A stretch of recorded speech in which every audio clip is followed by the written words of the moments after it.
Hello everyone. आज हम discuss करेंगे China is one child policy and pro natalist policy of France. जो China की एक बच्चा की जो नीति है वो चाइना फ्रांस की आपकी जो जनसंख्या नीति है प्रो नटालिस्ट पॉलिसी जिसको बोलते हैं उसके ऊपर हम चर्चा करेंगे।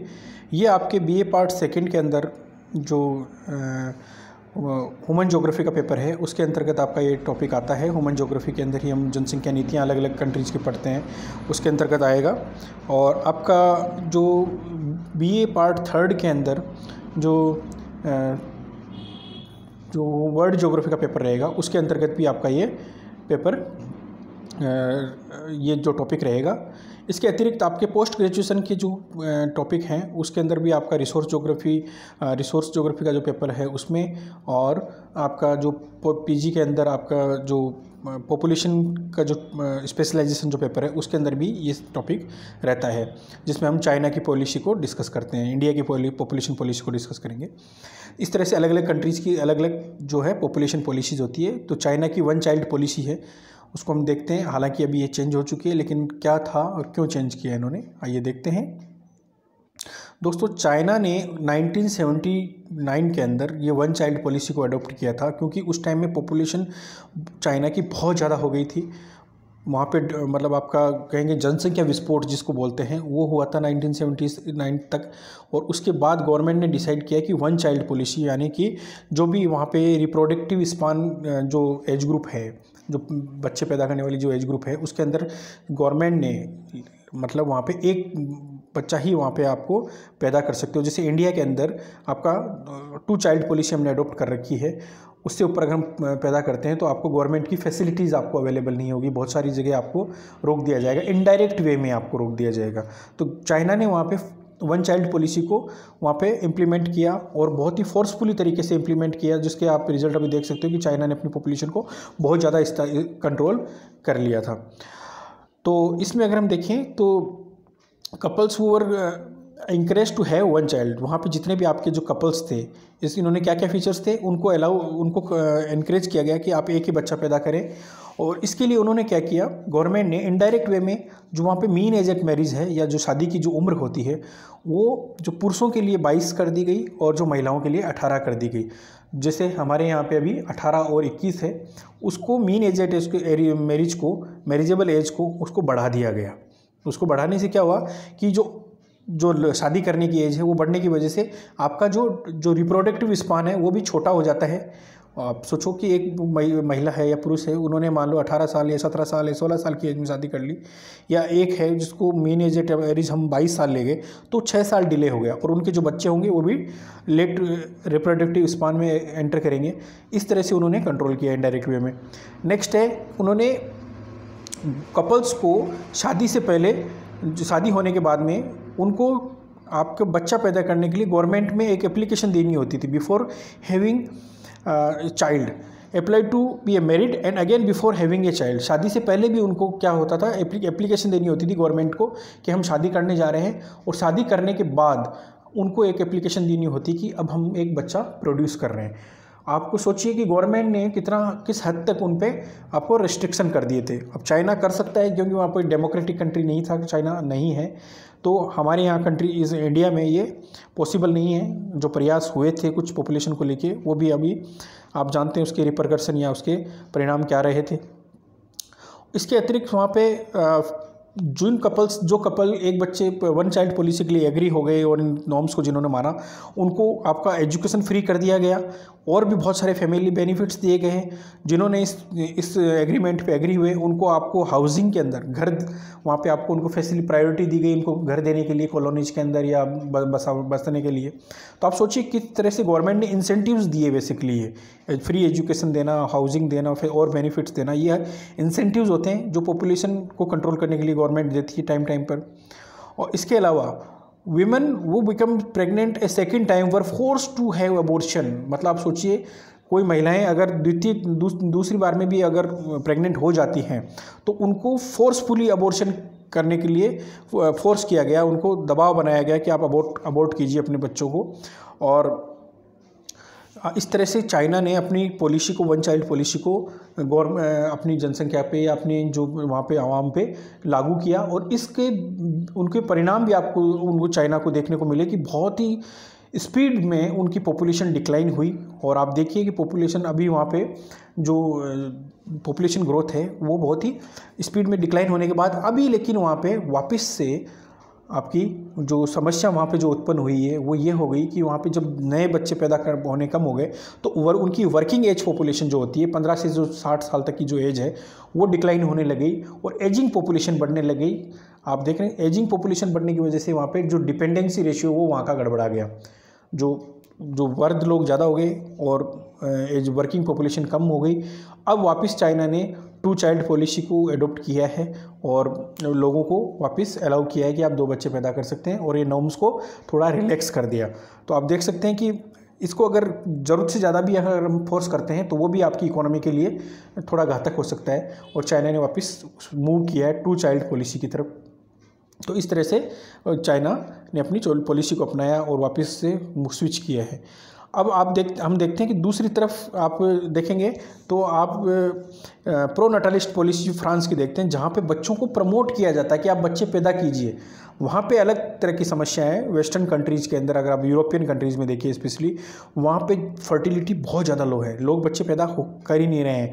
इस वजह से क्या हो गया कि वहाँ पे आप बच्चे पैदा करने के लिए गवर्नमेंट इंसेंटिव दे रही है। यहाँ एक तरफ तो चाइना जो बच्चे पैदा कर रहे थे उन पे तरह तरीके से रोक लगा रही थी, कम बच्चे पैदा करने वालों को इंसेंटिव्स दे रही थी, और दूसरी तरफ जो आपका वेस्टर्न यूरोपियन कंट्री है लाइक फ्रांस, वहाँ पे गवर्नमेंट पैसे दे रही है, एजुकेशन दे रही है, बहुत सारे बेनिफिट्स दे रही है कि आप बच्चे पैदा कीजिए, क्योंकि वहाँ पे जो है वो जन्म दर बहुत डिक्लाइन हो गई है, पॉपुलेशन यंग एज ग्रुप में बहुत कम हो गई है, वर्किंग पॉपुलेशन कम हो रही है। अब हुआ क्या कि वहाँ पे ये जो पॉपुलेशन घटी उसके रीज़न क्या रहे? देखिए दोस्तों, वहाँ पे मुख्य रूप से एजुकेशन रहा। वहाँ पे लोगों में इतनी ज़्यादा जागरूकता फैल गई कॉन्ट्रासेप्टिव्स को लेके, और फैमिली बड़ी होने के उसके कॉन्सिक्वेंसेस क्या प्रभाव होते हैं, नेगेटिव इफेक्ट्स क्या होते हैं। तो लोगों ने महिलाओं ने स्पेशली बच्चे पैदा करना ही कम कर दिया। विमेन करियर ओरिएंटेड हो गई एकदम से, वर्किंग क्योंकि इंडस्ट्रियलाइजेशन बढ़ा, लोगों में अवेयरनेस बढ़ी, एजुकेशन बढ़ी, तो वर्क में ज़्यादा एंटर की फैमिली, और उस वजह से बच्चे कम पैदा किए। विमेन बहुत ज़्यादा करियर ओरिएंटेड हो गई और इस वजह से वहाँ पे बच्चे बहुत कम पैदा हुए। और शादी भी, एजुकेशन बढ़ेगा, एम्प्लॉयमेंट को लेके अगर करियर ओरिएंटेड रहेगी महिलाएं, तो वहाँ पे वो लेटर मैरिज होने की वजह से भी बच्चे बहुत कम पैदा हो रहे हैं, या हो ही नहीं रहे हैं, और बायोलॉजिकली वो कर ही नहीं रहे हैं या हो नहीं रहे हैं। दोनों ही फैक्टर वहाँ पे काम किए। और एक फैक्टर वो रहा कि स्टेट ने सारे बेनिफिट्स दे दिए। स्टेट ने बेनिफिट्स कैसे दिए कि बहुत ज़्यादा ओल्ड एज होम खोल दिए गए, बुज़ुर्गों के लिए सारी फैसिलिटी दे दी गई। तो जो कंट्रीज़ लाइक इंडिया या जो डेवलपिंग कंट्री है, वहाँ पे जो एक कॉन्सेप्ट होता है कि पुत्र होगा वो आपके बुज़ुर्गों की या माता पिता की सेवा करेगा, वो सारी जिम्मेदारियाँ जो सेवा की है, या आप कहें कि जो फैसिलिटीज़ है वो आपका गवर्नमेंट ने वहाँ प्रोवाइड करा दी, कि जो हेल्थ आपको स्टेट देगा, आपको पेंशन देगा और सारी फैसिलिटी होगा। तो लोगों में एक जो भावना थी वो ये हो गई कि हमें बच्चे पैदा करने की ज़रूरत क्या है, हम लोग ऐसे शादी करके भी तो रह सकते हैं। तो उन्होंने नए बच्चे पैदा किए ही नहीं। जब बच्चे पैदा नहीं करेंगे तो over the period of time क्या होगा, जब नए बच्चे पैदा नहीं होंगे तो आपकी जो वर्किंग पॉपुलेशन है वो ओल्ड एज में एंटर कर जाएगी, और आपके नए बच्चे पैदा हो नहीं रहे हैं, वर्किंग पॉपुलेशन श्रिंक हो जाएगी या कम हो जाएगी। तो आपका ओवरऑल जो रिसोर्सेस है उसको यूटिलाइज कौन करेगा? तो इस वजह से वहाँ पे पॉपुलेशन अचानक से गिरी, और उनको मजबूरन प्रो नटालिस्ट पॉलिसी या बच्चा पैदा करने के लिए उनको प्रो नटालिस्ट पॉलिसी अपनानी पड़ी। तो फ्रांस ने क्या किया इसके अंदर? फ्रांस ने क्या किया, उसने सबसे पहले वुमेन को चूज किया, नॉट हैविंग ए चिल्ड्रन। उन सभी महिलाओं को उनको बहुत सारे रिलैक्सेशन दिए गए।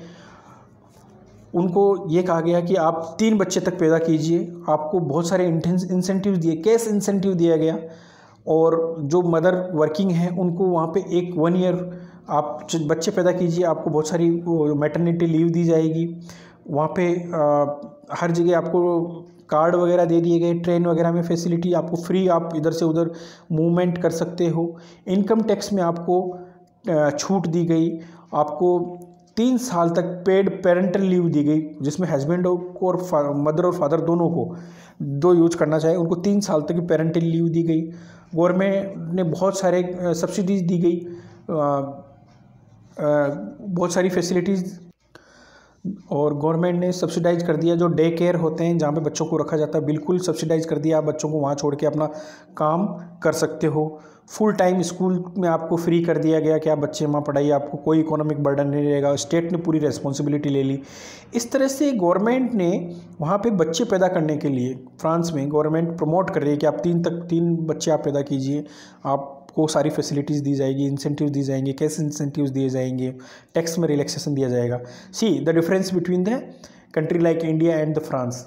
हम एक तरफ यहाँ पे पॉपुलेशन को कंट्रोल करने के लिए संघर्ष कर रहे हैं, दूसरी तरफ लोग कंट्रीज़ लाइक फ्रांस वहाँ पे पॉपुलेशन को बढ़ाने के लिए गवर्नमेंट इंसेंटिव्स दे रही है। और हमारे यहाँ ज़्यादा बच्चा पैदा करने पे हम लोग वो सारी इंसेंटिव्स काट दिए जाते हैं। यहाँ इलेक्शन कंटेस्ट नहीं कर सकते, आपको बहुत सारे बेनिफिट से कट कर दिया जाता है अगर आप ज़्यादा बच्चे पैदा करते हो।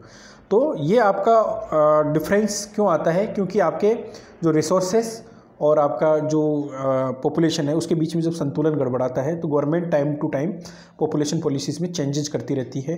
हमने भी किए हैं और अदर कंट्रीज़ भी करती है। तो see the governments decision, how political decision affects the population. This is the best example how the political decision of A government affects the population. तो अब देखिए कि जो लिस्ट आपका जो लेस इकोनॉमिकली डेवलप्ड कंट्रीज़ है उनमें हाई बर्थ रेट की क्या कारण है, कि आप मोटे तौर पे अगर हम देखें तो यहाँ पे पुत्र की चाह, इसलिए नीड फॉर चिल्ड्रन ज़्यादा या बच्चे ज़्यादा पैदा क्यों किए जाते हैं, क्योंकि जो बच्चे होंगे तो उनको लगता है कि ज़्यादा वर्किंग हैंड होंगे, ज़्यादा लोग घर में कमाएंगे तो घर की ओवरऑल कंडीशन सुधरेगी या पॉवर्टी से बाहर निकालने में हेल्प होगी। तो लेस इकोनॉमिकली डेवलप्ड कंट्रीज़ में एक रीज़न ये भी है कि टू अर्न मनी ज़्यादा बच्चे पैदा किए जाते हैं। एक तो कॉन्ट्रासेप्टिव, जो कॉन्ट्रासेप्शन की जो वो मीन्स है वो इजीली अवेलेबल नहीं है, स्पेशली इन रूरल एरियाज़ में। हालांकि अब समय चेंज हो रहा है, इस वजह से भी वहाँ पे पॉपुलेशन की ग्रोथ ज़्यादा रही है या बर्थ रेट या जन्म दर ज़्यादा है। नेक्स्ट है आपका यहाँ पे पुरुष या मेन जिसको हम कहें उसका स्टेटस को बड़ा माना जाता है, और जब तक पुरुष या मेल जो चाइल्ड पैदा नहीं होता है तब तक बच्चे पैदा करते रहते हैं मेल चाइल्ड की चाह में, इस वजह से भी पॉपुलेशन ग्रोथ होती रहती है।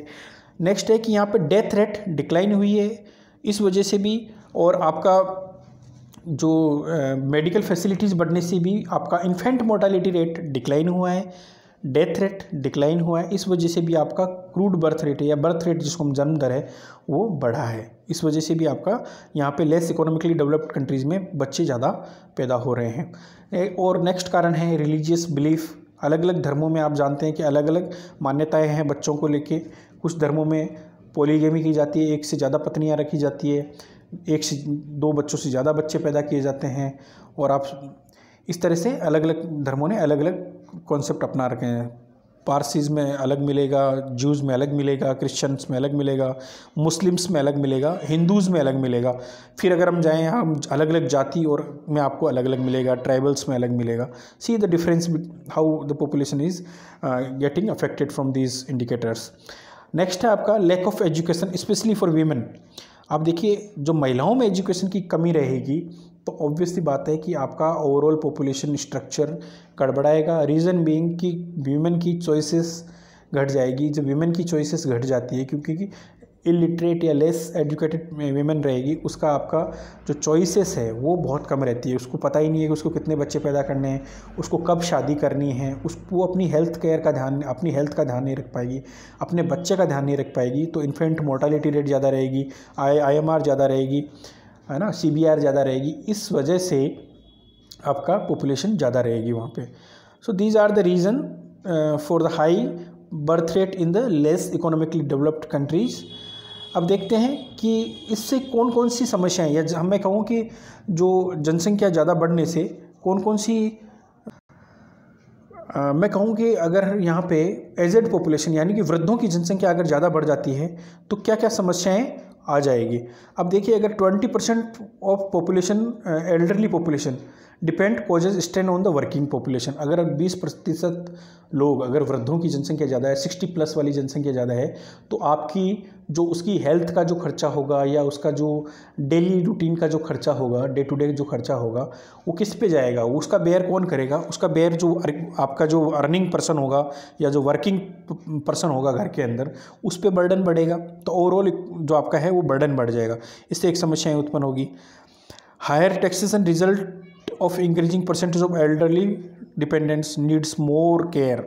Are you getting my point? कि ज़्यादा जो आप टैक्स होगा, जो गवर्नमेंट टैक्स कलेक्ट करती है, फिर गवर्नमेंट को हेल्थ फैसिलिटी में ज़्यादा इन्वेस्टमेंट करना पड़ेगा, उनको पेंशन ज़्यादा देनी पड़ेगी ओल्ड एज को।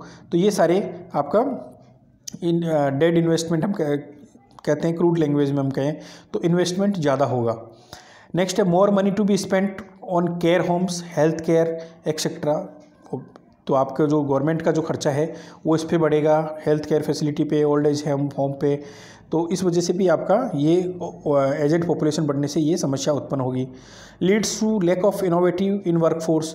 जब आपका नई जनसंख्या पैदा नहीं होगी और वर्किंग ओल्ड एज पॉपुलेशन बढ़ेगी, तो अब आपका इनोवेशन नहीं हो पाएगा ज़्यादा, क्योंकि वर्किंग पॉपुलेशन जो रहेगी वो आपका जो अर्निंग करेगी वो डिपेंडेंट पॉपुलेशन पे ज़्यादा खर्च हो जाएगा और कुछ इनोवेशन हो नहीं पाएगा।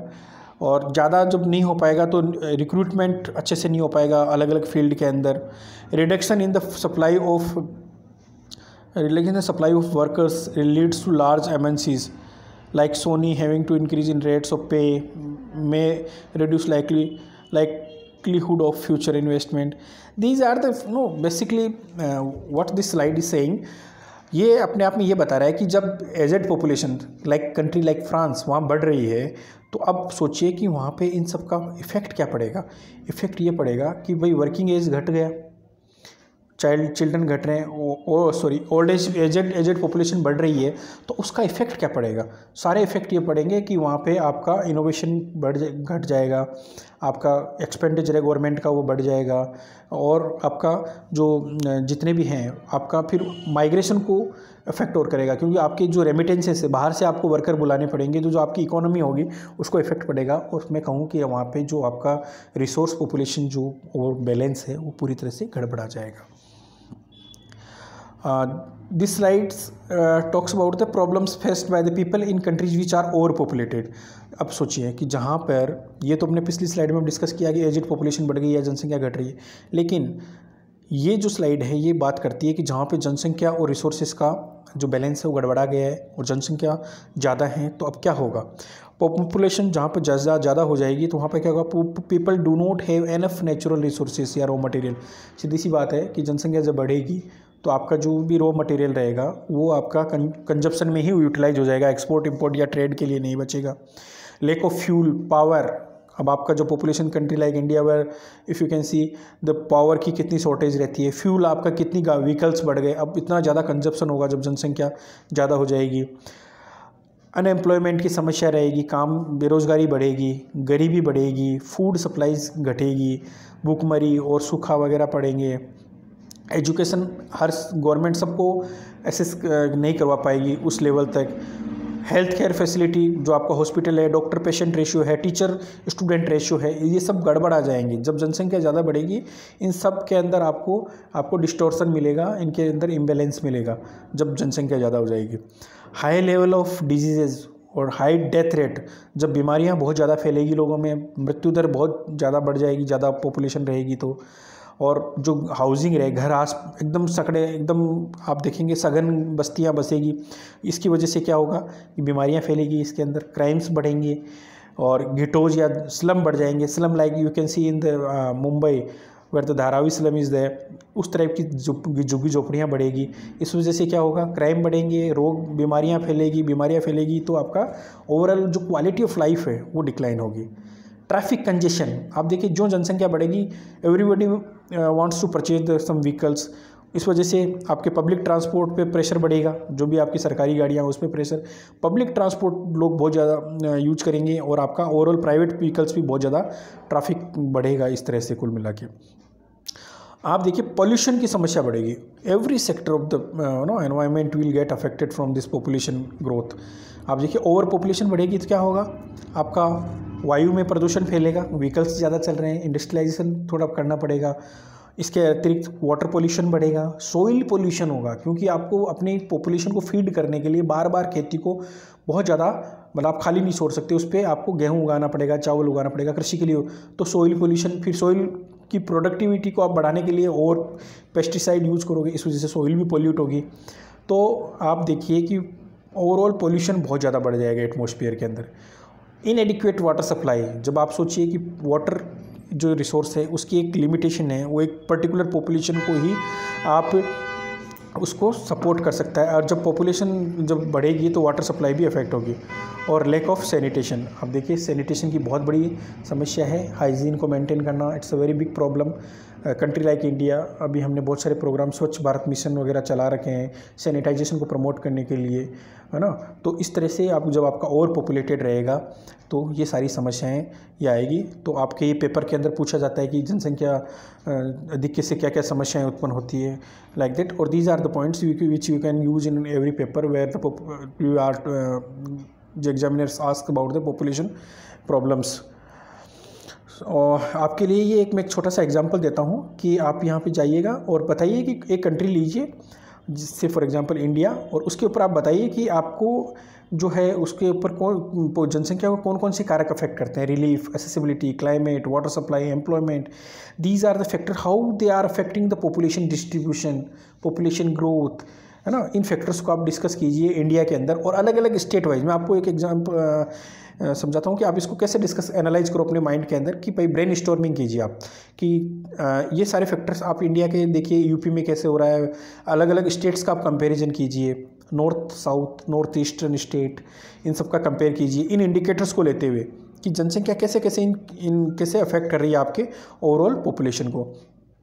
आई होप आपको ये लेक्चर पसंद आया होगा। जल्द ही मिलते हैं दोस्तों नए वीडियो लेक्चर के साथ। Thank you so much.